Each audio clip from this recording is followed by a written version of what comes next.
السلام عليكم الخوت. كنتمنى كاملين تكونوا بخير وعلى خير. خوت، راه هاد القصه واعره ديال بصح، اقسم بالله تواعره. فيقوا لينا التفاعل شويه، راه ما تفاعل ما تبيكالا والله. يلا ما نطوش عليكم، ما تنسوش ديروا لينا لايك. نخليكم مع الجزء. تهلاو. دوز ديك 3 سوايع غير تفراش في سبيسون، كنت تفكر الماضي حتى دخل الشيباني كيجري. قال لي يا عمر، اختك ما كايناش في الدار ويمكن ماتت. بقيت مصدوم، واش من نيتك؟ كيفاش ماتت؟ قال لي سولت الجيران على اختك، قالوا لي دابزات مع شي حد وضربها بالموس. في البلاصه عرفت داك البرهوش هو اللي ضربها. ما قدرتش نصبر واخا رجلي مريضه، نقزت من على الناموسيه وجيت في الارض. بقيت كنحاول نوقف وهو كيهدن فيا. قال لي راني عيط للطبيب، ها هو غيدخل دابا. حتى تبرا رجلك عاد ننتقم من هداك اللي ضربها. وما تسرعش، دير في بالك البوليس كيقلبوا عليك ويدق شي حد في الباب. قال لي ها الطبيب جا، مشى حل الباب وجاو. انا ما قدرتش نبرد راسي، شداتني البكيه. الا ماتت اختي كي غندير نسامح راسي؟ كي غندير نسامح راسي على داكشي اللي درت ليها اخر مره شفتها فيها؟ كنت ضربتها، كيفاش غنعيش حياتي؟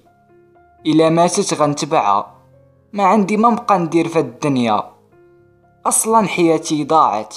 بقيت كنغوت ويضرب لي الطبيب واحد الشوكه في يدي. نقدر نقول لكم من بعد شي 2 دقايق ما بقيت عاقل على حتى شي حاجه.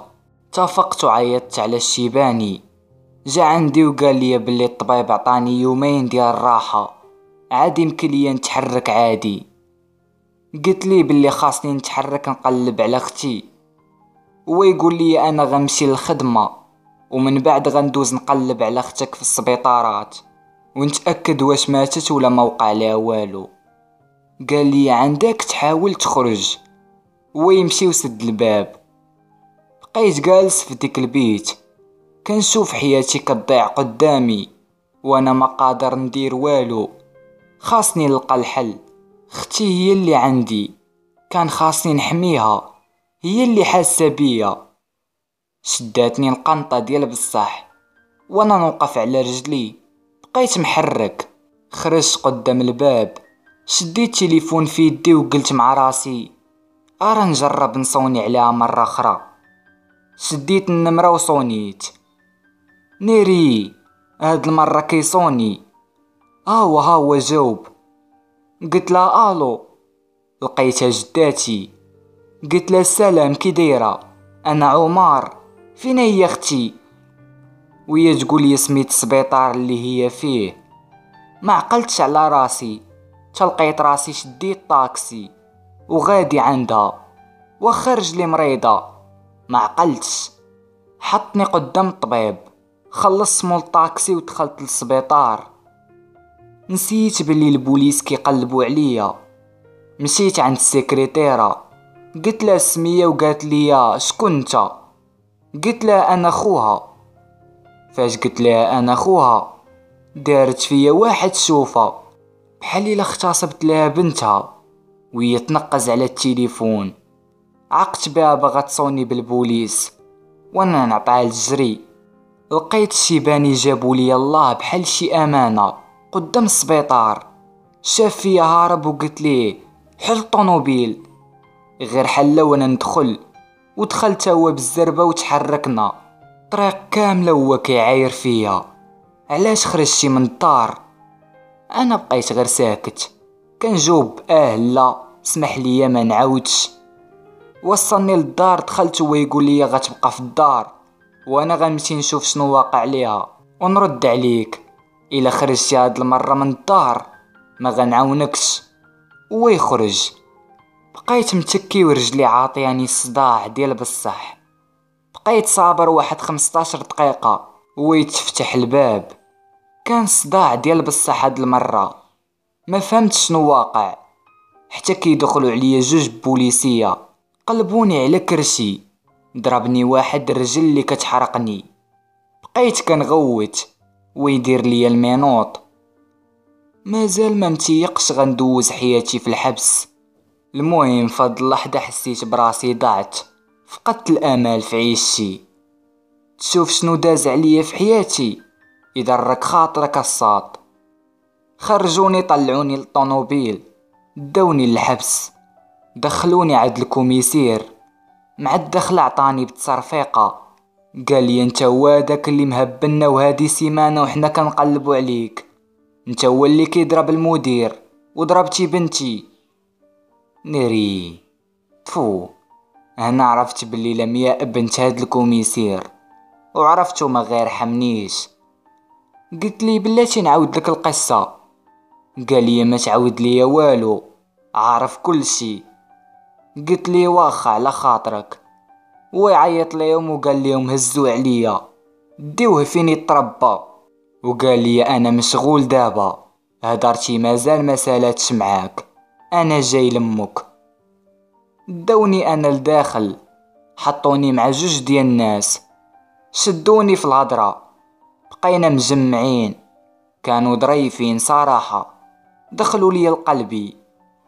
سولت الاول علاش جابوه لهنا، قال لي لقيت مراتي كتخونني وانا والد معها ولد، وشرشمت لها وجهها بواحد الموس. بقى فيا صراحه. وسولت الاخر، قال لي واحد المرا قالت لي هز لي البوطه من الدار، غير دخلت وهي تسد الباب وعطاتها اللغوات حتى جاو البوليس هزوني. ناري مسكين هذا، بغى يدير غير الخير ويعاون هاد البنت وهي تغدرو. عرفت باللي كل واحد عنده مشاكل ديالو، ماشي غير انا، وخاصني نصبر. هذا هو المكتاب ديالي، غندوز حياتي في الحبس. كل دقيقة كندوز كنتفكر اختي شنو واقع ليها، وكنتفكر لميائي. انا ما فهمتش، واخا غدراتني مازال عزيزة عليا، وحاس بحال الا ما دارتش داكشي من خاطرها، بحال الا كان مبزز عليها داكشي. صراحة مني تلاقيت بها اول مرة تمنيتها ليا مراتي، ولكن ما مكتاباش، مكتاب ليا غير هاد العذاب اللي انا فيه. ولكن هانية، انا حمار، ما كانش خاصني نتيق فيها، وكيف ما كيقولوا لا ثقة في عتيقة. كان عندي والدية وفي لحظة مشاو، وحتى وليت كنقرا على راسي، وعندي طموح وحلم باغي نوصل ليه، وحتى قلت حياتي بدات كتبدل وتزيد لقدام حتى تقلبات عاوتاني كتار من الاول. وهاد المرة ما كاينش اللي غيعاونك. عاودت لهادوك اللي معايا في الحبس قصتي من الاول، غير باش نتلفوا الوقت، حتى لقيتهم نعسو. المهم انا ما حاس بيا غير الله.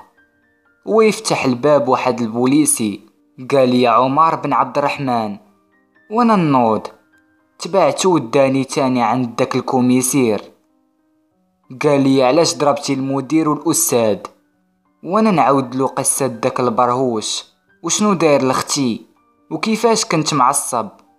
وعاودت لي بلي ما عنديش والديه، والمدير حقر عليا هو وداك الاستاذ. قال لي غير بلا ما تحاول تخدم العاطفه، راه ما خداماش معانا، كان عليك تجي وديكلاري، ولكن هما سبقوك، ودابا غتحمل مسؤوليه هادشي اللي درتي. خداو الاقوال ديالي، ردوني عند دوك الدراري، وبقينا جالسين ولفنا بعضياتنا، كل واحد وهمو.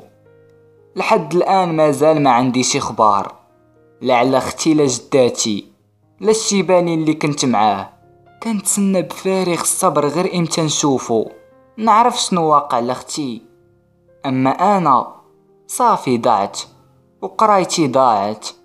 2 سيمانات دابا حتى جا الكوميسير، قال لي وجد راسك، المحاكمة ديالك غتكون دابا. وانا نتحرك، بقيت تابعو داير ليا المينوط، ويبان ليا الشيباني ومعاه المحامي. مع شفتو قلت لي شنو وقع لاختي، قال لي راها بخير، غير عنده واحد المشكل ما يمكن لياش نقولو لك دابا. ما فهمت والو، ولكن الحمد لله مني سمعت باللي اختي بخير، هادي اهم حاجة. قلت لي الله يرحم لك الوالدين، ما عمرني نطلب منك شي حاجة اخرى، جيب لي غير اختي نشوفها، باغي نهضر معاها. ويقول لي ما يمكنش، عنده واحد المشكل، ولكن كان واعدك غنجيبها لك، كلمة ديال الرجال. وتحركت دخلت عند القاضي، وقفت وقال لي نقول ديك العبارة، اقسم بالله ان اقول الحق. بقى كيقول لي شنو درتي وكذا وداك التخربيق. المحامي كيهضر من هنا والقاضي من ليه. عاودت ليهم شنو وقع ليا، وعاودت ليهم قصتي، وبقيت كنبكي على الاقل باش يخفف عليا الحكم شويه. ويشوف فيا وقال لي حكمت المحكمة حضوريا وقضائيا على المتهم عمر بن عبد الرحمن بالسجن لمدة 5 أشهر نافذة مع الأعمال الشاقة. ما نطقت بتا كلمة، ويوقف وخرج بحاله. جاو هزوني أنا وداوني للحبس عند دوك الدراري. عاودت ليهم شنو وقع لي، ولكن كنت مرتاح، حيت هاد 5 شهور اللي غندوز غتزيد فيا غير الحقد والكره جيد داك الأستاذ وداك المدير اللي ضيع ليا قرايتي، وجيد داك البرهوش اللي تصار على اختي، وخاصة ديك لمياء. وفاش غنخرج غنتقم منهم غير برودة الدم، وغنضيع ليهم حياتهم شوية بشوية، ما غنرحم حتى حد. دابا التفكير ديالي كامل غير في اختي وشنو وقع ليها. عييت ما نتسنى الشيبان يبان غير نهضر معاه. والو، من ديك الوقيته ما عاود بان. وصلني الخبار باللي غيحولوني لواحد الحبس بعيد. دوزت هنا مع الدراري 3 ديال السيمانات، بقى لي نهار واحد وغيحولوني، والشيباني مازال ما بان تحد ما كيجي يزورني. ها هو النهار داز، جاو عندي 2 بوليسية، سلمت على الدراري وتحركت مع الاخرين. داروا لي المينوط وركبوني في واحد الكاميو مع شي ناس مخسرين. ناري لحطوني معاهم غيدروا لي اغتصاب جماعي مؤلم. هنا عرفت باللي خاصني نفرض الاحترام ديالي، واللي يهضر معايا نفرعو قبل ما نولي انا ونانسي عجرم ديال الحبس. المهم ما نطولش عليكم، داز ديك الاجراءات ديال الحبس، غير من الدخله ديالو بحال الا داخل الجهنم. دغيا صوروني وبدلوا لي الحوايج وداك الشي، وما يدوزوني من قدام الزنزانات اللي تما فيهم غير الوحوش. حياتي ضاعت. بقى غادي بيا، واصلا حتى انا وجهي كنبان بحال شي واحد كبير، واخا عندي دابا 18 عام. حتى كيتفتح واحد البيت قال لي هادي هي بلاصتك، ويدخلني داك البوليسي وقال ليهم تهلاو فيه. بقاو كيضحكوا، انا ما فهمت والو. مع الدخله سلم عليا واحد الصحيح وقال لي مرحبا بك في دارك. قلت لي العز. قال لي ما عندكش شي فلوس تما والو، وانا نخنزر فيه. قال لي مالك على ديك الشوفات، وانا نحط ليه واحد ال5 في وجهه. مع كنت مازال ما بردات ليا داك الشي ديال اختي والمشاكل اللي عندي. خرجت في داك الشي وجمعته بنص، بقيت كنخشي ليه تشبعت. ما قدرش يضرب، الاخرين بقاو غير كيشوفوا، حتى عييت ما نضرب فيه وانا نوقف. ويجي من اللور واحد خونا وبدا كيصفق، قال لي برافو عليك، داخل صحيح، ولكن راك قفرتيها، حدي راسك من دابا الفوق. قلت ليه غتسكت ولا غنكمل بيك حتى انت. هو يبتسم ومشى جلس في بلاصتو، وانا نتحرك لبلاصتي. بقيت جالس تما كنحسب فيهم، كانوا شي 8 فهاد البيت. ويجلس حدايا واحد قال يا خويا انا عاد دخلت هادي سيمانه لهنا، كيحقروني هنايا، ممكن تبقى تدافع عليا؟ وراه عندي الفلوس نعطيك شحال ما بغيتي. قلت لي بعد عليا ماشي سوقي، كالحلوف وكتقول لي دافع عليا. راهي قلت لك وما تخليش الكرامه ديالك تطيح الارض، كون راجل.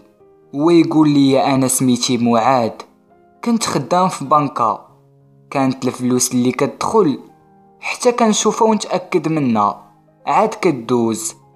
وكان جا عندي واحد صاحبي، تعاونت انا وياه وسرقنا انا وياه 800 مليون من ديك البنكة، وخبيت 600 مليون في واحد الغابة و200 في الدار ديالي. وفاش جا عندي قلت لي باللي راه الفلوس في داري، ومشى غدرني وديك العربية وضيعني في ولادي ومراتي، وعاود للبوليس كلشي، ودبر على راسو وجاب الشهود حتى خرج راسو من الجريمة. وبقيت بوحدي اللي كانت تعتبر سرقتها، وجاو هزوني البوليس وحتى دخلوني للحبس. عاد مشى دخل الدار ديالي وضرب مراتي وخدا الفلوس. كان كيحساب لي غير لقى 800 مليون كاملة، ولكن لقى غير 200 مليون. دابا كنتسنى غير امتى نخرج باش ناخد الفلوس. قال لي الا عاونتيني غنتاقم من داك السيد اللي غدرني، وغنعطيك 25% من الفلوس. شفت حتى عييت وانا نبدا نعاود لي قصتي من الاول. كان كيبان لي ظريف، ولكن واخا هكاك ما تيقش فيه. اصلا انا ما بقيت كنتيق في حتى شي حد. قلت لي غتعاوني ننتقم تانا من هادوك اللي تعداو عليا. قال لي مشات، ولكن دابا ما حدنا في الحبس، خاصنا نتعاونوا باش نخرجوا مجموعين. سولتو شحال حاكمين عليه، ويقول لي 3 سنين، وانا نقول لي انا عندي 5 شهور وغنخرج. ويجي يجلس قدامي واحد دري خور وانا نخنزر فيه، ويقول لي يا معاد تا هذا داخل معنا في الخطة، بثلاثة بينا غنتعاونوا وغنقسموا ديك الفلوس. قلت لي بلاتي انت مازال لك 3 سنين، انا ما غنبقاش نتسناك هاد المدة كاملة، ما عرفت شنو غادي يوقع من بعد ما نخرج. ويقول لي هذا اللي جلس حداك سميتو مهدي، مازال ليه 4، كنت كنعرفو قبل ما ندخل الحبس، وراه ثقة. وفاش غتخرج موراه غتلقاه كيتسناك، وغتمشي وانت وياه للغابة، غتاخدو الفلوس، ولكن خاصكم ديروا هادشي غير بالخف باش ما يعيقش بيكم، حيت هداك اللي غدرني كيعرف هاد مهدي وغيبقى متبعو. داكشي علاش قلت لك هاد الهضره انت باش تعاونو، ومن بعد عندي واحد الخطه باش غتخرجوني تانا من الحبس وبشكل قانوني. قلت لي كيفاش؟ ويقول لي يا صاحبي خاصك غير الفلوس دير كلشي في المغرب وتولي انت هو الكوميسير على امهم. اتفقت معاه ولينا كندوزو الوقت بيناتنا، هو اللي على الفلوس. ما عرفتش منين كيجيبهم، ولكن السيد كيبان لي عنده المعارف. كنت حاس هاد السيد غيبدل لي حياتي. اختي ما عاودتش شفتها، والشيباني ما بقيت سمعت عليه تخبار. حتى لواحد النهار كنت ناعس وانا نسمع الهضره، حيت نعاسي انا خفيف، غير كنسمع شي حاجه كنفيق. مع الفيقه حليت عيني، كيبان لي داك خونا اللي ضربته داير ليا موس فوق كرشي باغي يضربني بيه، وانا نقز عليه بيدي.